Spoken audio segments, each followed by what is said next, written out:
Scoop with Alex and Jeff.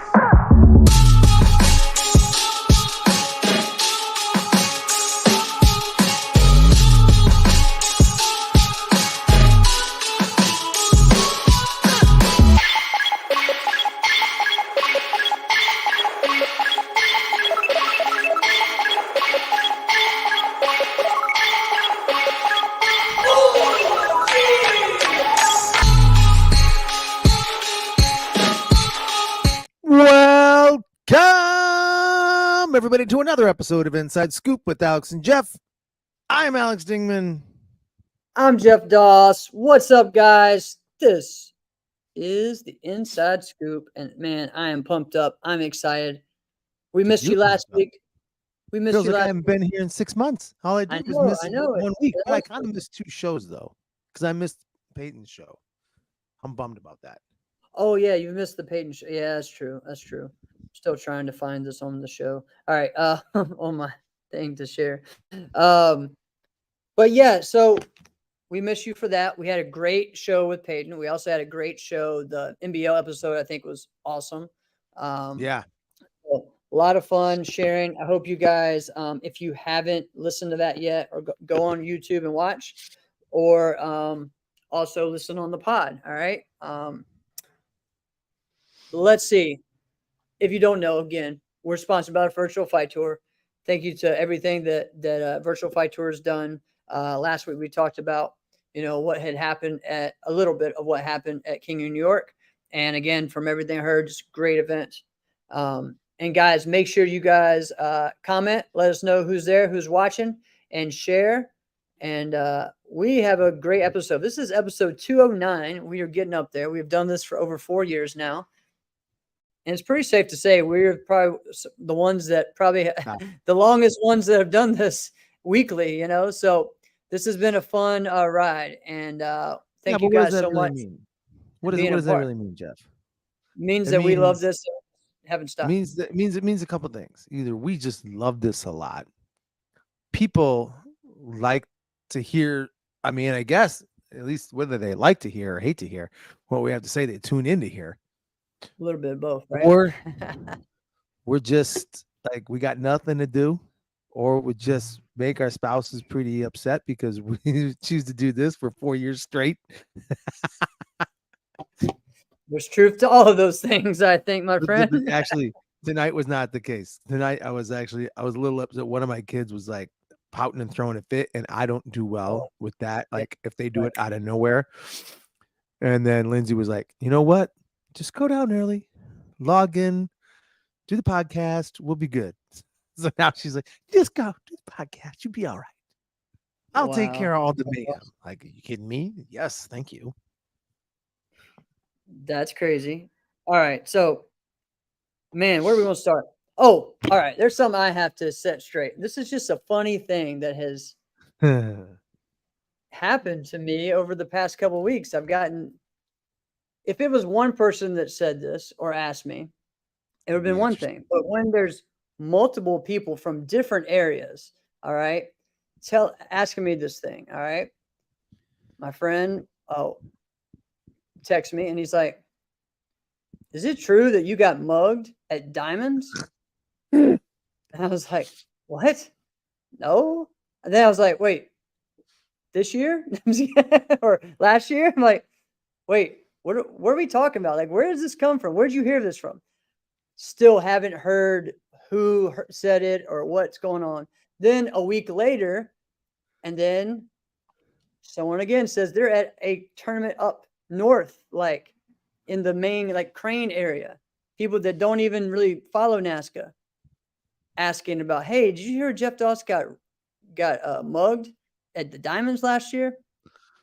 Yeah, he did, Mike. So multiple people, it wasn't just one, has says that is not true. I did not get mugged at Diamonds last year. I left the hotel one time. That was it. So yeah, I definitely did not get mugged at Diamonds. So you know what it might have been? I mean, this is a classic case of telephone. That might have been somebody overhearing someone else saying, dude, Jeff got robbed. And that's all they heard. That's right. And then they were like, True. "Dude, did you hear Jeff Doss got robbed at the Diamonds?" I don't think that's Like, necessarily you true. mean like he robbed his division? Like, no, I heard he got robbed. When it's all they could have been saying, Right. And then you go 10 So months later, 11 months later, it is now morphed into you got jumped, you got kicked into the curb, someone stole yeah, your wallet and stole your I got identity, mugged. and now signed up lost for 6 everything. credit cards in Switzerland. Right. Like, what in the world? So I just thought that was funny. I figured this would be a great place. I meant to address it last week, but forgot we had a lot going on. So We always yeah, rumors are not true. they're And funny. actually, you know what? Not true. I most likely you weren't here last week. I probably won't be here next week. So we'll have to figure that one out. All good. Because I'm gonna be in Oklahoma City This next train week. don't stop. Oh no, it doesn't. It doesn't. So yeah, I'm gonna be in Oklahoma City next week. So I'm excited for that. Yo, I'm gonna give a now- shout out real quick. Lindsay's yes, you birthday is I have tomorrow. one too. Okay, well, my brother's birthday is today. So Stop. Are you Yeah. serious? yeah, my brother's birthday is Cord- today. Is it so, Cord's birthday is today? he's 36. Happy birthday, Cord. Yeah, man. Yep. So yeah. So your Lindsay is tomorrow. Happy birthday, Lindsay. Yeah, her birthday's tomorrow. I'm gonna be honest, and this is something I already told her. Like, she's very challenging to do things for. Like, I feel like Understand that? I'm pretty straightforward. Like, every year for my birthday, I want to do like these couple things, and then sometimes we'll do like a thing, right? And so my birthday is like the second like weekend to be my birthday is June 12th, right? So it's just like typically like the second or first week of June-ish type of thing. So she's like, what do you want to do? I'm like, it's a pointless question. I want to go to Chicago Blues Fest. Right. I want to Every year. I want to eat barbecue, and at some point I want a Dairy Queen cake. That's it. That's all I want. Sprinkle whatever else you want on there, as long as it Easy. ends up with that. And I didn't even get to go to Blues Fest this year, but we threw kind of a that's right. party. We threw a party, I so it was all good. That's cool. That's cool. I don't get a lot of those choices. My birthday's on Christmas, so what do you do? What? Yeah. But yeah, This year she made it so hard. So I'm like, you can't really like do anything without her. So I'm like, all right, fine. Apparently this year is a scratch in comparison to what it could have been. So right now, let's start planning for 2024. What's it going to be? What are we renting out? Am I renting a castle? Did you know that you can rent castles, by the way? Yeah, that's crazy, right? I know. You can actually do that, looked- which is actually pretty cool. I've But looked it anyway, up. all right, I looked at a lot of things. Yeah, there's a lot of cool things you can rent. I look everything up on Airbnb. I look at how much it is to get like one of the nice I don't know, I want to say a hut, but it's more like a nice penthouse in like Bali. Some are like $80 a night, some are like 50, and they're For real? awesome looking places. So really, you can do that, and the main thing would just be no, I haven't. Just get the trip, get the flight. Other stuff I don't think would be that expensive. Because our anniversary is going to be coming up. It's going to be 10 years. So we're thinking about going to the Amalfi Coast in Italy. And like, That's right. why wouldn't you? Like, what are you going to do? Just like get the spot that's 150 versus 200. Like, are you coming back next year to spend some of that saved money? Like, no, like just freaking get it. Don't go in debt, but if you just get it. Yeah. Yep. So that's interesting. Awesome. I'm always interested in what people do for vacations, because I always like those little hacks. That's cool, man. That's what I'm doing this weekend. We're going on a family vacation just to Corolla down North Carolina beach. And then I'm leaving there to go to a trip, and then then come back. So it's all crazy. I'll explain all that trip when I get back. But is North Carolina beach, is that like a real like vacation spot? There's a lot of nice spots out there, and it's all different areas too. So, because I was there a couple of weeks ago as well for a wedding. You're always there. No, usually it's been a few years. I've just been to the beach a lot this year. I made it work. but not long trips, like a weekend. Like, let's go here. All right, let's go here. So, all right. So we've had some fun chatting. We haven't talked in a couple weeks. So, hope you guys can join in. Let us know what's been going on in your life, what you've been up to. All right. We want to know as well. All right. Yeah. Drop it in the Again, chat. so if you know, again, all right. So the first part, rumors are not true. Did not get mugged at Diamonds. All right. That's first step. All right. We're going to talk about tracking your growth, and I'm just going to kind of share some things that I do, because I journal, I write notes down. I have books like this all over the place. And so today for me, like, I just sat and looked at, let me go to the front of this book that I have and see what it says. And this one, a lot of times I just write small little notes from meetings I have and things like that. Or if I have, there's not really any organization to it. Okay. So I just kind of write stuff. All right. And I think the first two were actually like essays that I just kind of say, I'm just going to see about writing some things. And then I got into pretty much a year from last year, getting ready for Diamonds, or actually the day of Diamonds. Like, I sat down that morning and that evening and wrote, and just some things that I put down there are just some things, some reminders, because for me, I put a lot of pressure on myself just to even do that form on stage. Like, I could have fell right on my face. The first thing came, and when I bobbled, I could have just put my foot down. There's a lot of things that could have happened there. The form Jeff is talking about is Moon Moo. We've talked about it, I don't know, pretty much since season 1, as like one of the harder Korean forms to do. Right. And now I'm working on another one. Was like, we're doing it. And he did it at the Diamonds, which I think was a major turning point in martial arts. But continue. All right. So enjoy the process, enjoy the journey, be ready, be in state, be grateful, be with God, be present, be the first, be the change. And then I just put one step, right? So all this, then I wrote down, the order of everything's going on. I have 30 plus traditional and weapons, then creative, then Korean, and then what's funny is that I had this, and as it's about time for me to do it, I circle Korean. I just put, it's time.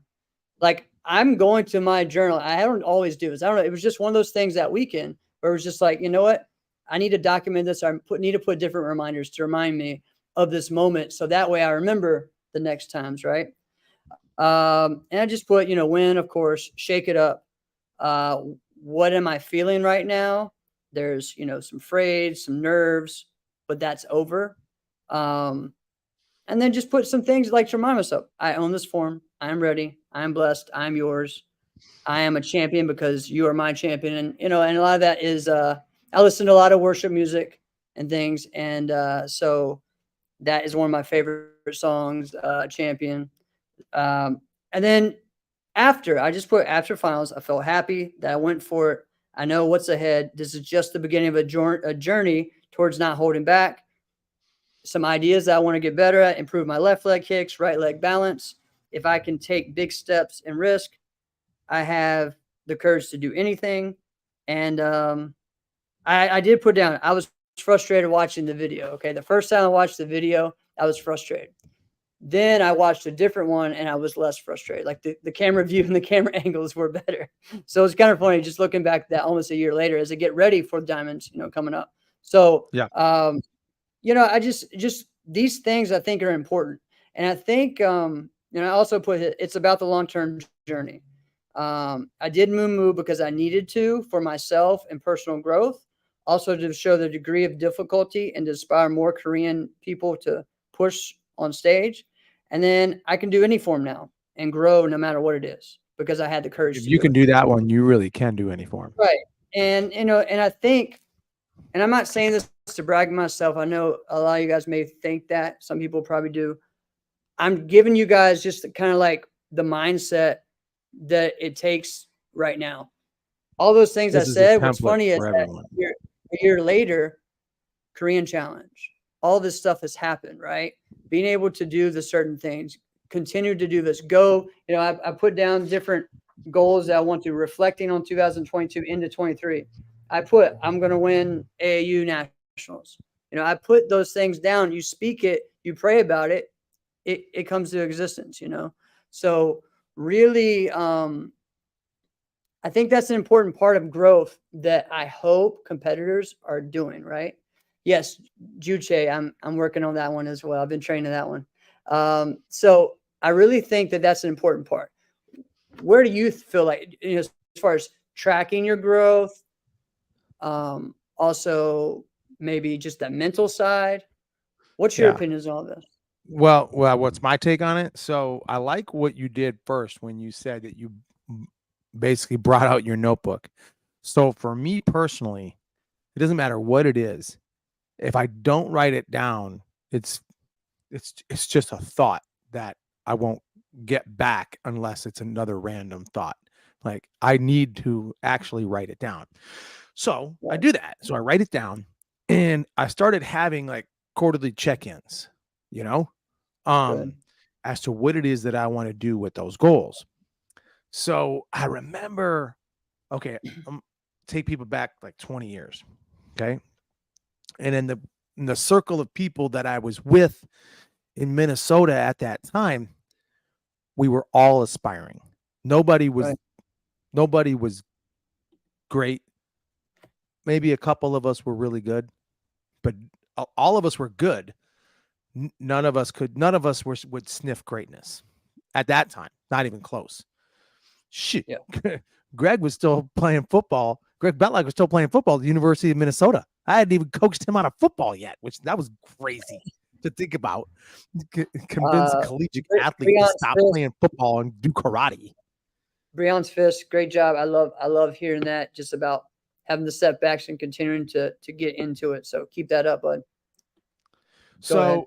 So what we did at the time, it was just so weird that all the guys were like, like, what's your resolution? At the beginning of the year, guys would always do that. They would say, like, oh, we're going to win an ASCO overall. And I remember thinking, like, what would make you think that's going to happen?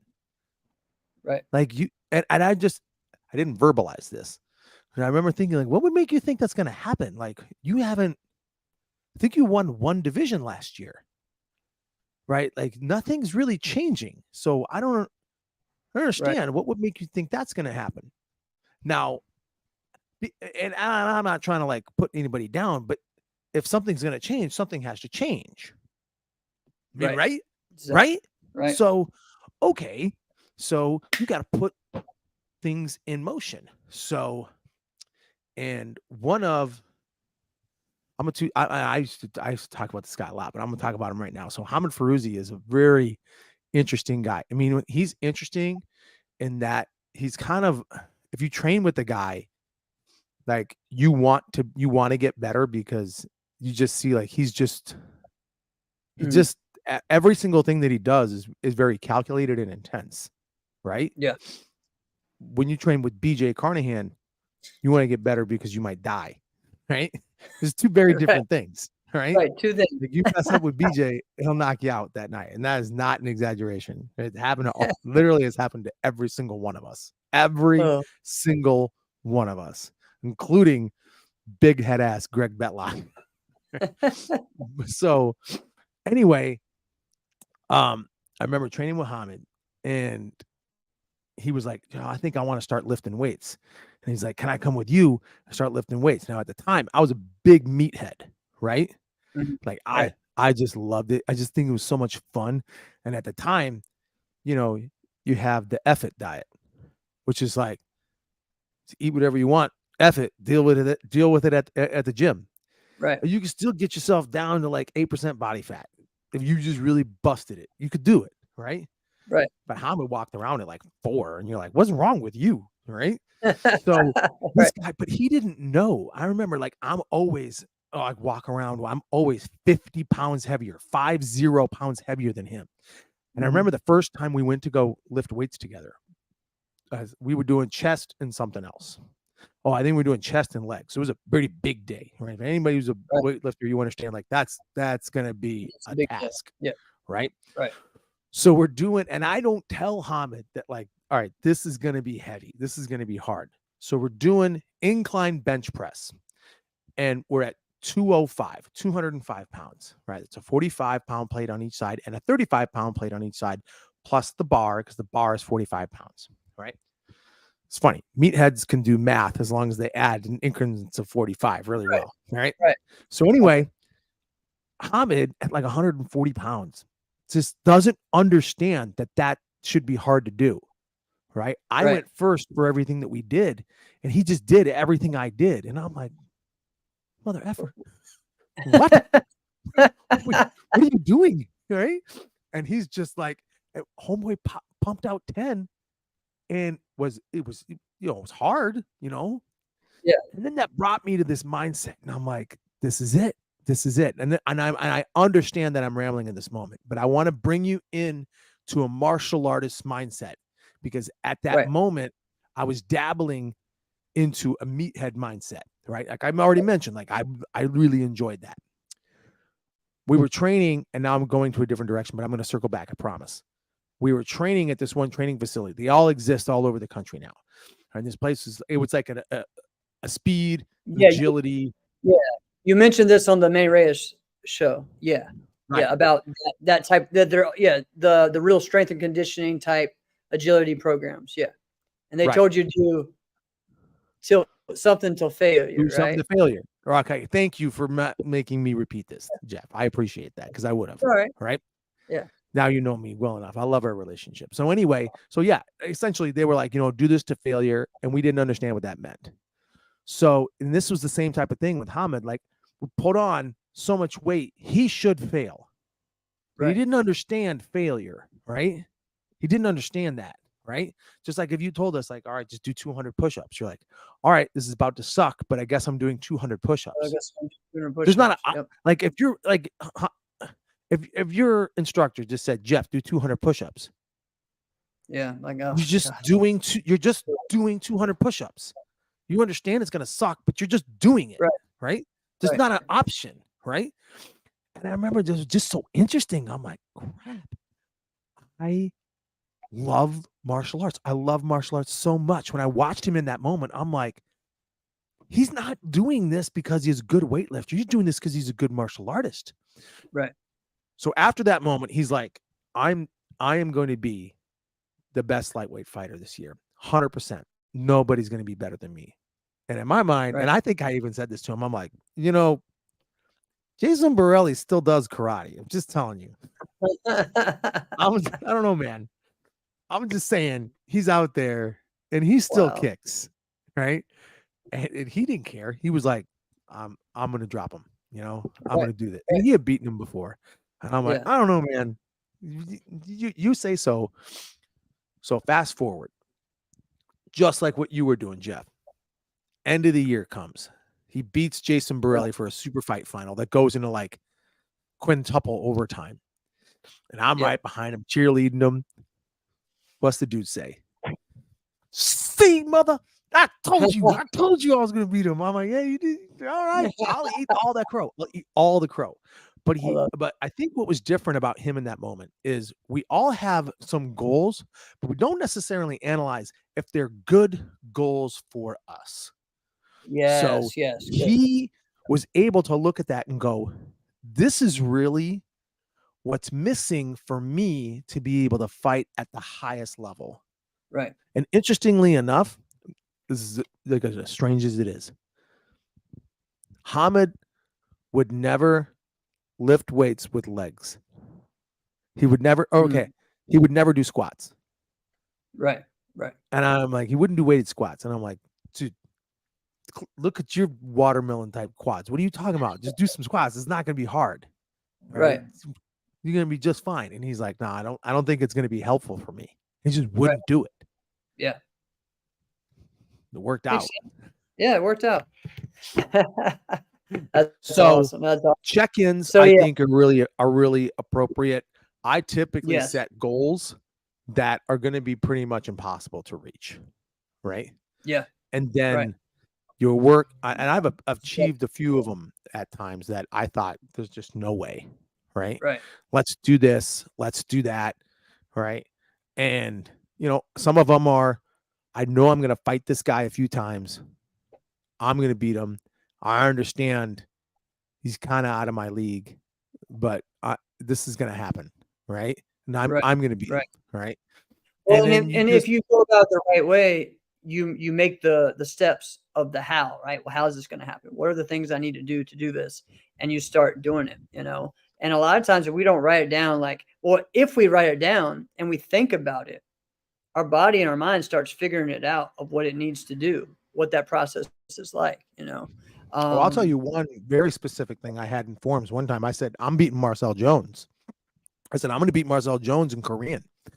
And at that time, Korean was kind of up for grabs. And I felt Marcel Jones was the best because Anthony Murata had kind of, retired from competing.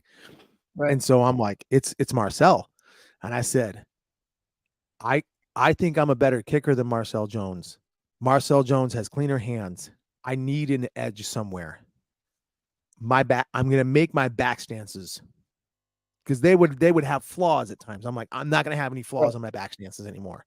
This is it. Right. If I can control the flaws of my back stances, I can beat that guy. And I did beat him a couple times. Nice. Even though I think he's better than me. He is better than me. That's awesome. All right. So we got lots of different things from the tournaments from the weekend. And, we had Flanders that was going on, and we'll talk a little bit about that. We also, let's see, Micah Williams in Georgia had a tournament. It's not his first tournament, but he's been working really hard on it. All right. Since last year, he's been texting me, asking me questions since the end of his tournament last year. And, all right, should I do this, Jeff? Should I do this? Should I do that? Right. And him and his team always supported every year my tournament. And so he always goes to me and asks for different things. And so he had 360 competitors. Great job. Congrats, man. Tim Conco, I believe, won the CMX Grands. I know that Rashad was there. I believe Kevin Walker won there. But so great job. Awesome tournament, and keep up the great work. I know there were some other events. I don't know exactly all that. I know that this weekend there'll be a tournament up in Niagara Falls. SMAC is happening. This will be the last SMAC with the Kane family. They'll be putting that on. So good luck to those guys.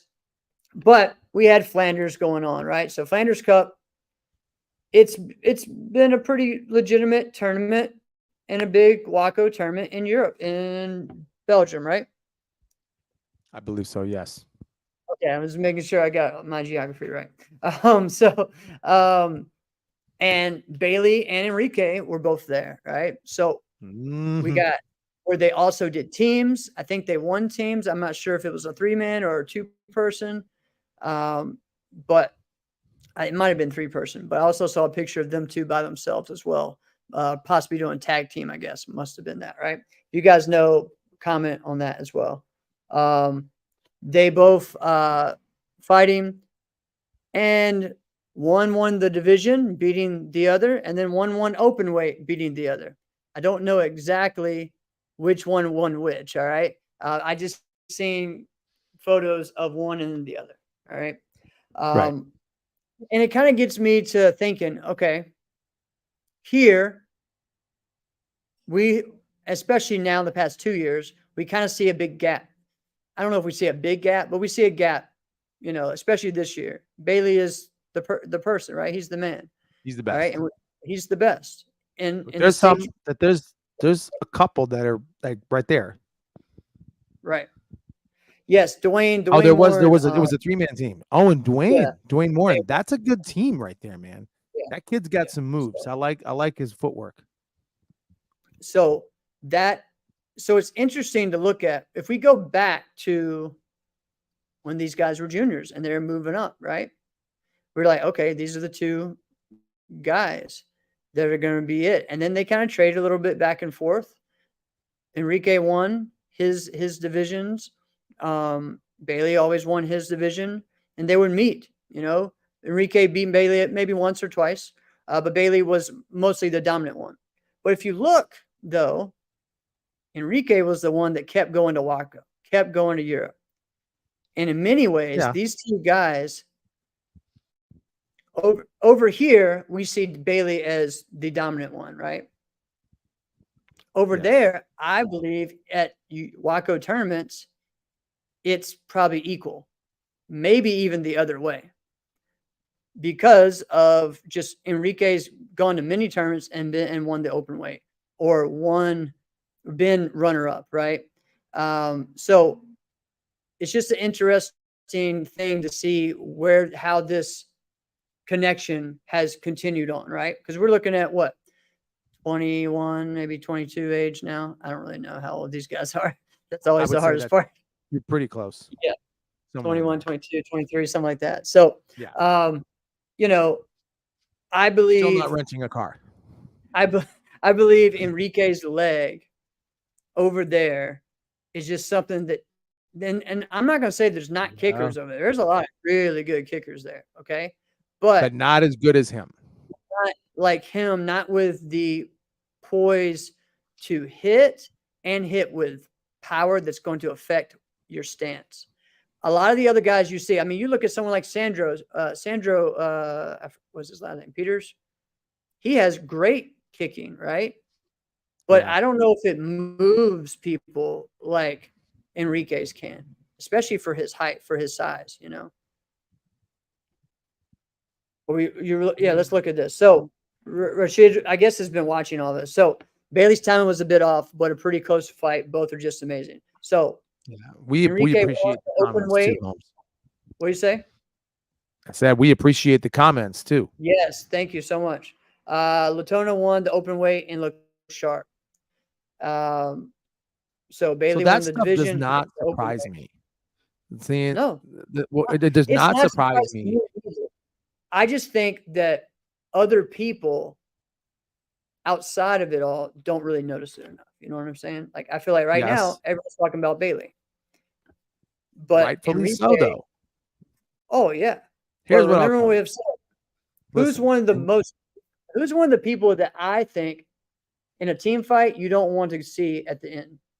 I don't want to see Enrique at the end. Of course, I don't want to see really? Bailey, but Enrique at the end Oh, wait a minute. always. I'm gonna pause. Wait. Watch Pause. some of these fights. Watch some of these No, fights. no, no, no, no, At the end, no, he's no, brought no. it back I'm to gonna my ask it top. from a different perspective, Jeff. Wait a minute. Jeff Doss, you personally, you Oh, have to fight either Enrique or you have to fight Bailey. Which one would you rather fight? for me, that's different. Okay. Exactly. Okay. Exactly. Yeah, that You'd would be much different. rather fight Enrique. Yes, you would. Yeah, I guess so. As a kicker, yeah. Yeah, exactly. Right. Now, Right. I want to. Here's what I want to say. I don't think that there's a. I don't think, but I can't see everybody across the world and know everything. Right. There's probably people in Detroit that are amazing fighters that I don't even know who they are, because it's what happens, you know. There are. But I don't think that there's anybody fighting right now that's probably as good a kicker in Europe as Enrique Latona. Okay. Now, the way Enrique Latona kicks, I mean, in my mind, when he's in the act of kicking, I want to say it very carefully. When he's in the act of kicking, looks closest to Pedro Xavier than we've seen from almost anyone. Right. Let me repeat it so that people don't think I'm saying something I'm not. When Enrique is in the act of kicking, not just his kicks and not as a fighter, when he's in the act of kicking, I think he's the closest to Pedro Xavier that we've seen from a lot of people. Guys like Jason Borelli, there's a totally different type of kicker. I think Jason was they're not better. the same kicker. So They're we're not not the same. saying that he's the best kicker since Pedro. No, that's not what we're saying. And I'm not which saying we that. had talked about. I think he looks the closest. He looks the Right. closest. And Right. that's a massive Right. compliment. Because there Yeah. are people that will then say, when I say Jason Borelli is the greatest kicker ever, they will tell me that they think that's blasphemous and they think Pedro Right. is the greatest ever. And I can understand that. All right. But think Nikki, some think, yeah, I mean, there's so many, some think Roman, some, whatever. So right. there's so many. Well, I'm going to touch on that, because here's the thing. Yeah. Enrique has a decent amount of Zolt Marati in him, right? There we go. Well, listen, I think Zolt's a better kicker than Enrique Latona. I think for them kicking, I don't think Zolt would have too tough of a time. I don't think so. What I love about the way Enrique kicks, though, is that people love the axe kicks. People love like the hook kicks that come around. No. It's the body side kick that's his best. Yeah, It's how fast it comes. It's how explosive it is. He's basically throwing a defensive side kick offensively. Now, if you rewind the tapes, you called him the Axe Man, but if you rewind the tapes and you watch a full fight of Pedro Xavier, you'll see it. You'll see a pretty dang similar thing. Yep. Now, with all that being said, I think Bailey Murphy's the better fighter.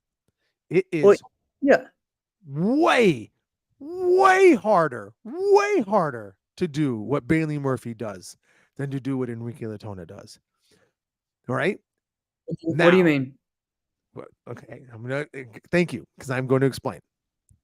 There are many times when I'm fighting and training now I'm not talking about, because all I've pretty much done for the past 4 years is build up kickers. I'm not trying to tear them down, but that's where I'm going with this. I'm like, oh, okay. I feel like I'm about to right now, though.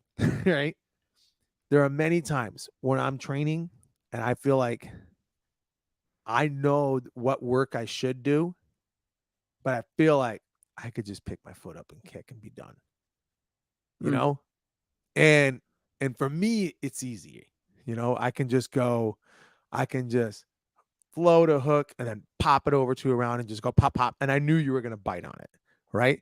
Where if I had to do like real body fighting, leg, footwork, real movement, like where your whole body is engaged at every moment, it is so much harder. You need to be on and you need to be impeccable. Now, when you're just kicking, there's a ton of room for error. There's a ton of room for error, and it's okay. And kickers plan for that, and it's okay, right? Now, it's really freaking hard to be able to do what kickers do, which is why it takes years and years and years of practice to be able to be that good. Well, that's why you're also looking at what has Bailey gotten better at this year? His kicks. Really, his kicks have gotten way better this year. What have we just said here? Enrique is getting better at his blitz. So, you know. Now let's pause. You know what I mean? Why is it working though? Why did the blitz work on Bailey this weekend? Yeah. I mean, all right. I didn't see it, so I can't say. Because the heel comes up and they feel like the kick's about to come, so you get them to pause and you get them to look at it, and then now you can go at a blitz. It's like a knuckleball blitz, you know, like when you throw fastballs over and over, and then you throw a knuckleball. Knuckleballs typically go like 62 miles an hour, when like a normal fastball's in like the high 80s, the low 90s. So when you see the knuckleball go, like, yeah, it's a ball that's going fast, but you swing long before the ball gets there, and that's what strikes you out. It's the same type of thing with a blitz, because I've been on that side. I've been the guy doing that blitz, right? I understand, right? You get them looking, you get them when you're shifting back, and you get them kind of shifting, and now you see them sink, and you know they're too low. They can't sidekick me from here. They're too low. They're thinking about checking my leg. And then now you get low and then you just go. But you're not going particularly fast. You just know that they can't stop it, right? Right. Because of the position you put them in, because of the threat of your kick. When Bailey blitzes, it has to be extremely fast, because look at what he's up against. He's up against that side kick. You see what I'm saying? Yeah. That's why I say what he does is so much harder. You see what I'm saying? I get what you're saying. And I don't know. I mean, I think it's a little bit of both, but it is. It absolutely is. Yeah, really, what we're looking at with the two of them, we're looking at the perfect mongoose and snake. Right. There, you know what I mean? That's kind of where it is. Like, I want to see them more. I want to see them more in the States. You know, I want to see that happening more. But to me, these guys have done some great things at world championships, together, right? Yep. And not really, in different weight classes on a team. So it's going to be, it's interesting to Fact, see you know what what? happens in the future. I got something for you, Jeff. Compliment them and compare them to two people from the past. I knew it. There you go. You want me to do it? All right. Go So ahead are and we do saying it. Jason and Raymond? There we go. Yeah.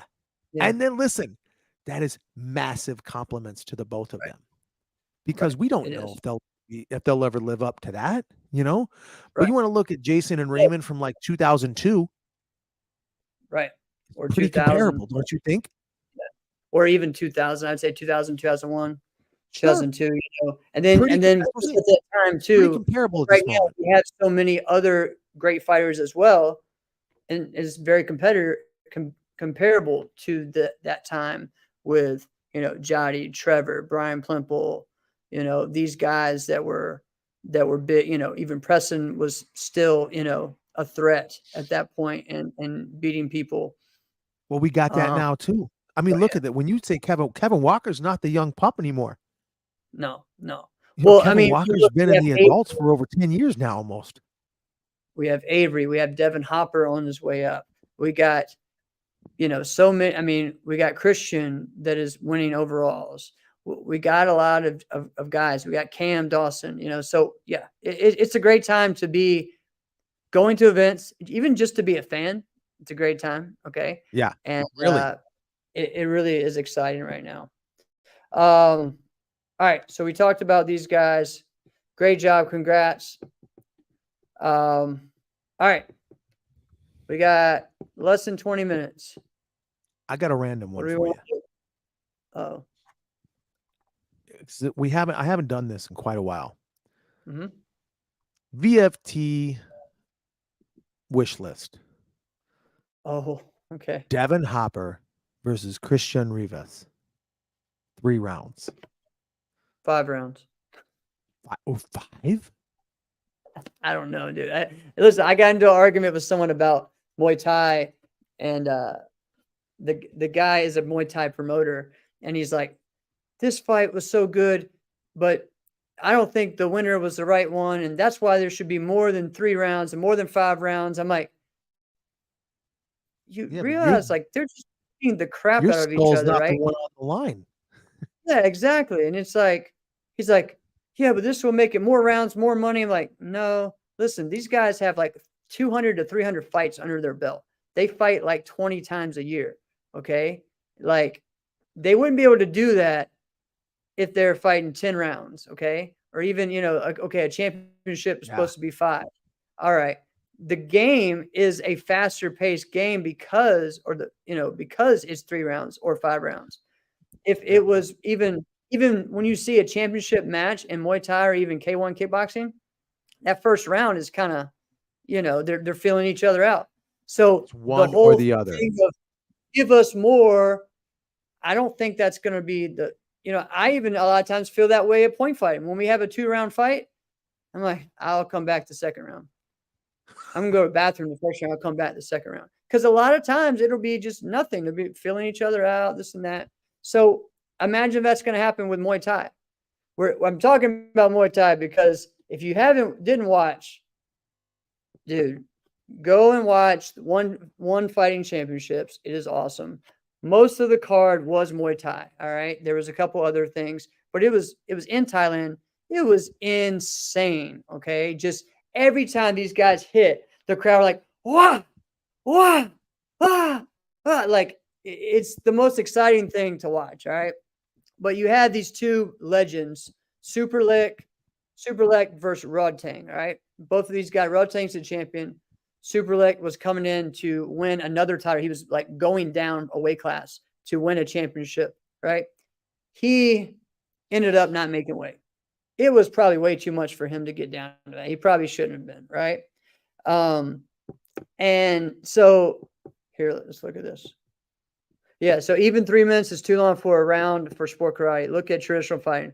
First 45 seconds to 115 is nothing. And it's true, right? With that. And I feel like that's what would happen with the Muay Thai.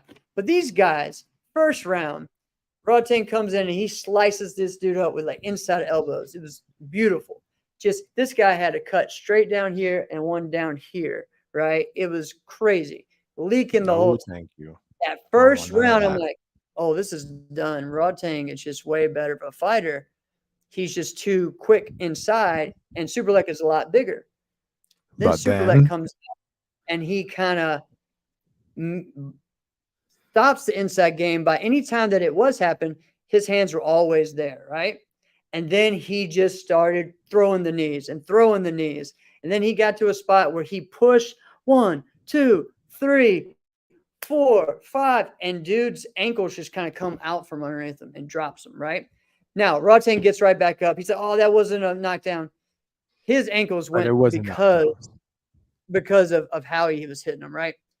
And then he dominated that round. So again, how we've had our talk before with the K1 talk, a knockdown is pretty much like 1 and 2 rounds in a lot of ways, right? yeah. So this third round, I'm sitting there, I'm just like it's so violent and awesome that I'm also like, oh God, oh, every time they're hitting each other, like, oh God, like, and they're just taking it. Like at one point, they're round kicking each other and then kneeing each other. And I mean, it's just Like it was blood sport or something. like a blood sport. And it was just outrageous. Both these guys' face are just popped up. And then thereafter, they're giving each other a hug, you know, and I don't know who won that third round because to me, honestly, that round could have gone either way. Rodtang was great at the trips and stuff that you see in Muay Thai. That's allowed. But the elbows and the knees and the kicks of Superlek. So Superlek ended up winning, which in many people was a upset, right? But it also was kind of like deflating because he didn't make weight, so it wasn't a championship fight. So he didn't get the title, but it was just a big super fight. Like it was one of the most anticipated. They say it was the most anticipated Muay Thai fight in 50 years. Okay, of these two guys. That's how great both these guys are. Saying something. Some of that might have been. I don't know if I. know. Yeah, I guess. Well, yeah, but I mean, really, like we don't know that much about like real traditional Muay Thai. We are thinking That's K1. true. K1, yeah, that's exactly where my head was going. You're right. You're right. Yeah. So I mean, really interesting. But yeah, we had this guy today that was asking about it. And he's like, "Oh, these fights got to go longer." I'm like, dude, heck no. No, like it's crazy. Like it's already enough as is. All right. And then what's funny, that wasn't the most violent fight on there. There's I think I sent everyone. You're not on there, but I sent to be there's like a 14-minute video of like the highlights of the show, right? Of all the fights. And like 5 minutes of was this one fight where they're just elbowing the crap. Like the whole fight is just elbow. They're not even kicking or kneeing each other. They're just inside elbowing the crap out of each other. It's beautiful. It's crazy. Yeah. You ever done Muay Thai training, Jeff? A little bit of training, but not like full on like sparring and stuff. No, just going to some Muay Thai. Yeah. You know that they basically just take pipes and smash their shins, right? Yeah. Yeah. So when I wanted to train, I think I might have mentioned this. I wanted to train with this dude named Akbar, right? This dude's name was Akbar. I don't know if he had a last name. His name was Akbar. And he was wanting us to train. And literally, we'd take our shins and he'd take a steel pipe and he'd be like, you could do it or I can do it. And I'm like, I'll take it. Thank you. Right. And then you got to smash your own shin, right? The lead pipe. So obviously you don't do it. And Akbar's like, nope, not good enough. So my buddy Dai, literally that's his name, Dai. All right. All right. He spells it D-A-I. But anyway, now his English name is Joe. That's a world of difference. But anyway, right. So I'm like, all right, Dai, you got to do it to me, man, because I can't do it. So now your homeboy is smashing your shin with a lead pipe. Yeah. For training. Yeah. You could replace that with torture and punishment, and it would have been the same physical act. And see, that's why it's like, I don't see these guys that are doing MMA that are snapping their legs doing that type of training.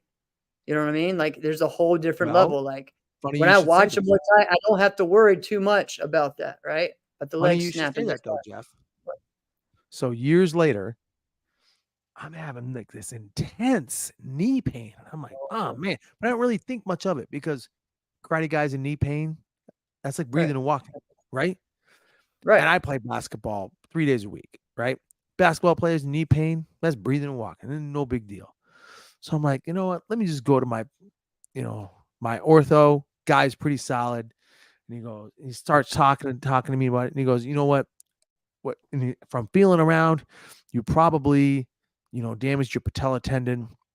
No Mm. problem. We're gonna do some blood spinning. It's really cool. We're gonna take your blood, we're gonna spin it and then inject it back in there. It's gonna do something with the platelets. It's awesome. All the greatest pro athletes in the world are doing it. It's thebomb.com.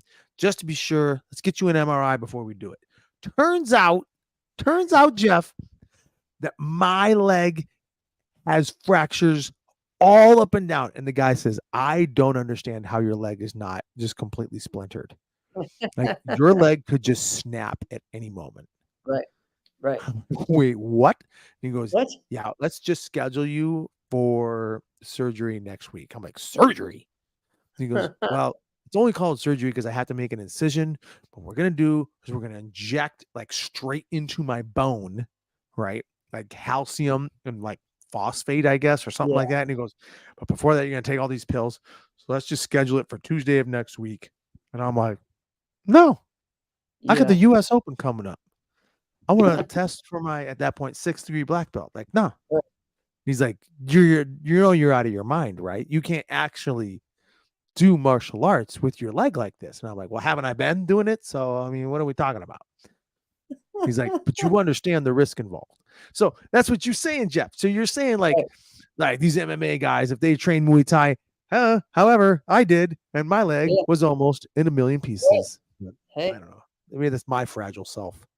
Brett says, come do some Okinawan training. Punch and kick the Markawara. Yeah. I mean, I don't do Markawara. I do the pain stick. Is that the board with the twine? Yeah.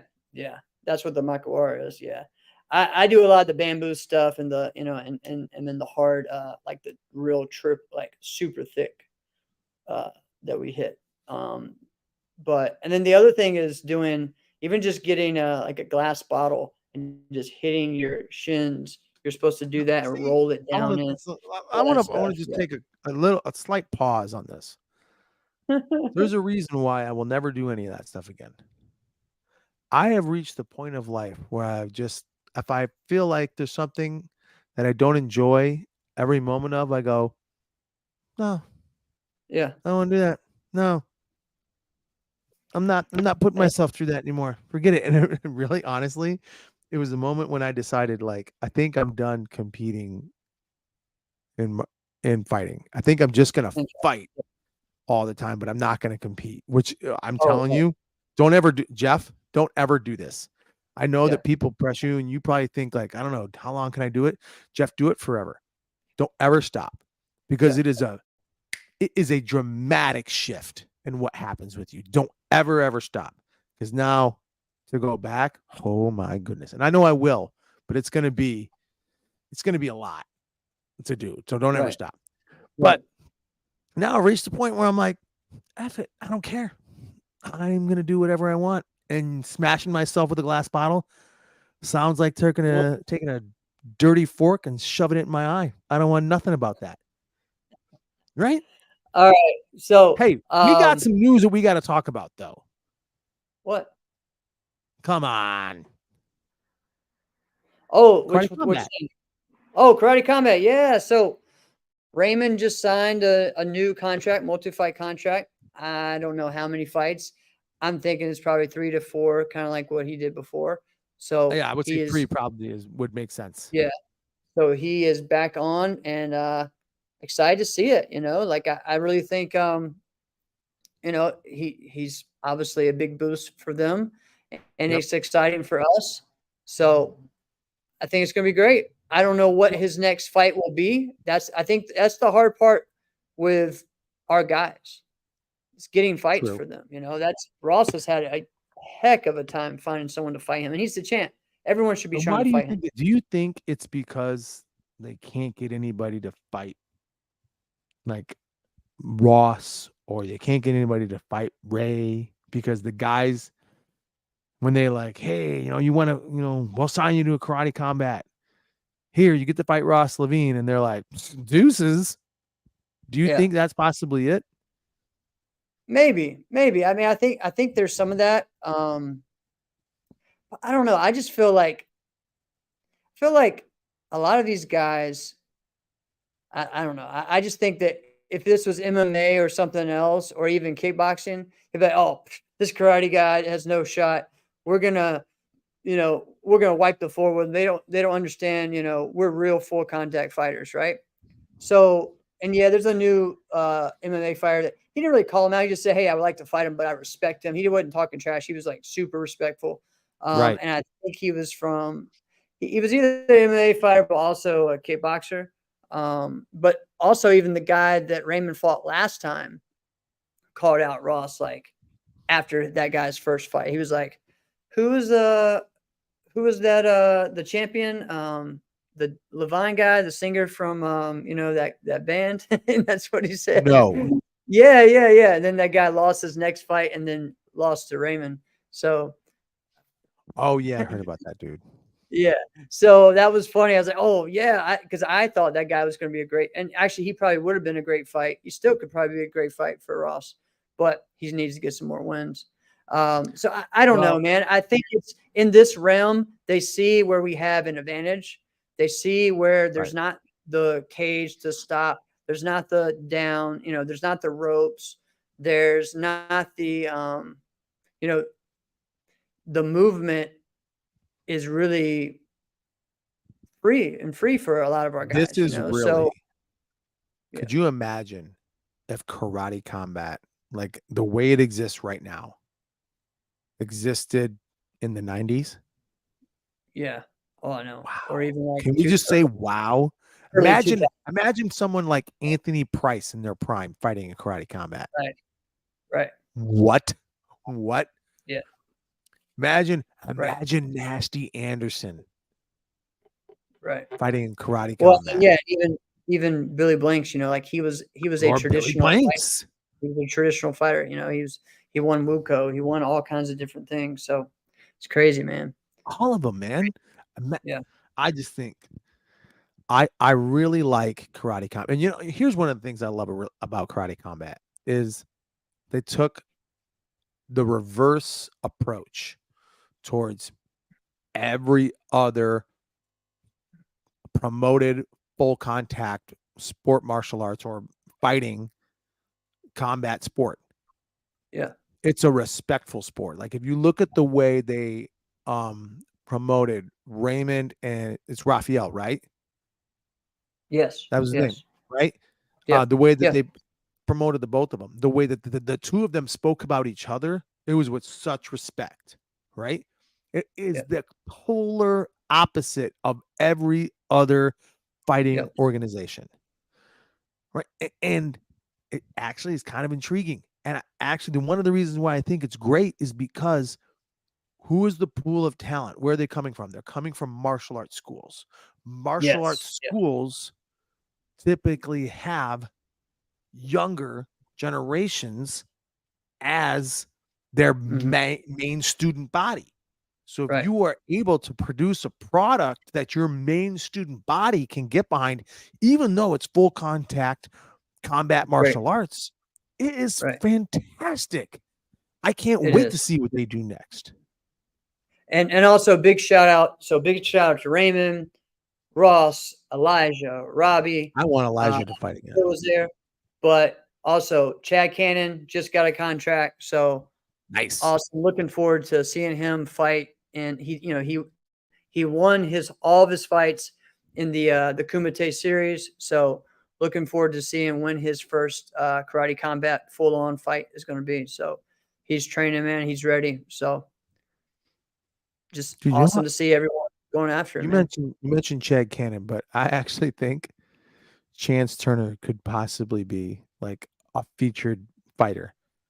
Hey, I really think he could be a featured fighter. He was there in Chad's corner, so we'll see what happens. Of course, why wouldn't he be? They're homies. Oh yeah. Man. All right, man. This is a great show. Yes. Lots of fun.